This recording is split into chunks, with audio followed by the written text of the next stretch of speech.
Justice. Je vais aborder deux aspects de la justice, assez simples. Premier aspect, l'aspect épaisseur. C'est bizarre pour la justice de parler d'épaisseur, mais épaisseur des livres. Il y a 50 ans, le code de procédure pénale était comme ça. Maintenant, il est comme ça. Donc, est-ce qu'on y a gagné à avoir un code de procédure pénale comme ça? Je ne pense pas. On a gagné en complexification, mais on n'a pas gagné en efficacité, loin de là. Donc, et c'est partout dans tous les domaines. Tous les gens se sentent pris à la gorge par les réglementations. Il y en a trop. C'est comme l'Union européenne qui s'insinue partout, et bien là c'est pareil, l'État s'insinue partout. Tous les économistes le disent, l'État ne doit pas intervenir. Donc l'État ne doit pas intervenir, on fait une structure lâche. Et c'est pas avec des bouquins épais comme ça en loi qu'on va arriver à une structure lâche. En plus, il y a une autre complication. Quand vous faites une loi, il faut des gens pour mettre en place la loi. Il faut des gens pour faire vivre la loi. Il faut des gens pour contrôler la loi, qu'elle soit bien appliquée. Et il y a des gens pour punir.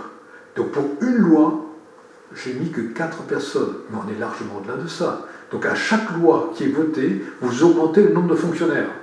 Ou vous écrasez des fonctionnaires de travail supplémentaire, ce qui fait qu'ils ne peuvent pas faire le travail correctement.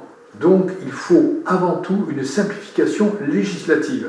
Il y a des tas de lois qui se contredisent. Il y a des décrets d'application qui ne sont jamais passés. Il y a des lois qui sont spaghettis. Alors, qu'est-ce que c'est qu'une loi spaghetti? C'est très simple. Vous prenez une loi, article 1er, article 2, article 3, article 4. Ah, c'est marrant ça. Dans la loi L421C du code de ceci, vous remplacez le paragraphe 6 par le paragraphe suivant. Bon, ça peut se comprendre. Ben écoutez, un jour j'ai fait ça pour un code de la santé publique, parce que j'étais président d'un syndicat dentaire, et j'ai dit, ben, je vais faire mon travail pour une fois, et je vais regarder la loi, je vais aller me plonger dedans. Donc je me suis plongé dedans, j'ai sauté, je regarde l'autre loi.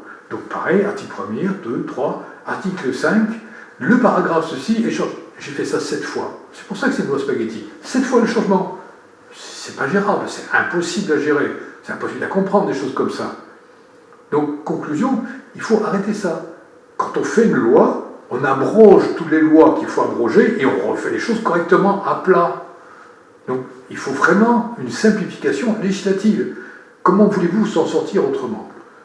Il y a un deuxième problème, il y a le problème des juges. J'entends ça partout. Les juges posent problème.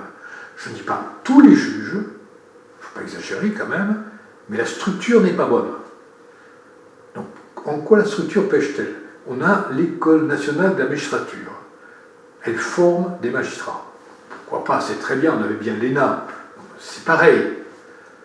Le problème, c'est que les gens peuvent sortir à 25, 30 ans de l'École nationale de la magistrature. Est-ce qu'on a l'expérience à 25, 30 ans pour pouvoir juger? Alors, s'il faut prendre le pavé, éplucher toutes les pages et dire « Ah, mais dans telle loi, machin, on a trouvé l'explication et c'est comme ça qu'on va juger. » Non, ça c'est pinailler. C'est aller chercher la petite explication, la petite bête. Et souvent, le jugement n'est pas équitable, parce qu'on cherche le petit détail dans la loi. Donc ça ne marche pas. Il faut que les juges aient une expérience de la vie qui leur permette de juger avant de juger. C'est-à-dire se faire une opinion sur qui a raison, qui a tort, et après d'essayer d'ajuster la loi en fonction pour avoir un jugement équitable. La première chose qui compte, c'est l'équité. C'est dans notre loi, dans notre structure, liberté, égalité, fraternité. Donc égalité, fraternité, liberté. Tout ça, en un mot, équité. Il faut que ça soit équitable. Ça ne veut pas dire que ça doit être en fonction de la loi. Il faut que le jugement soit équitable. Je vous donne un exemple.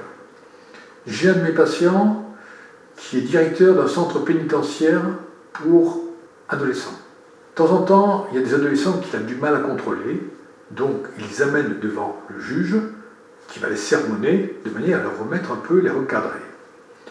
Donc il prend un petit jeune, il l'emmène, et ce petit jeune est un petit peu bête parce que sur son t-shirt, je ne me souviens plus exactement, mais il y a quelque chose du genre « j'aime pas la police », quelque chose vraiment un peu agressif comme ça.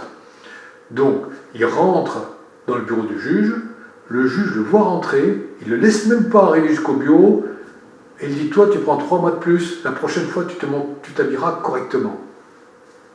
Terminé, dehors. Donc ça c'est un juge qui avait 55-60 ans. toute une carrière derrière lui, une expérience. Donc, pas envie de se casser la tête, lui il fait une bêtise, on le remet dans le droit chemin, c'est très rapide, c'est efficace. Deuxième exemple, mon patient amène un autre petit jeune devant la juge, une petite jeune de 30 ans, qui prend son métier à cœur, vraiment, qui a envie de bien faire. Elle prend le jeune, elle l'assoit à son bureau, et explique pendant une demi-heure ce qu'il ne fait pas bien, ce qu'il faut faire, que c'est vrai, tout expliqué.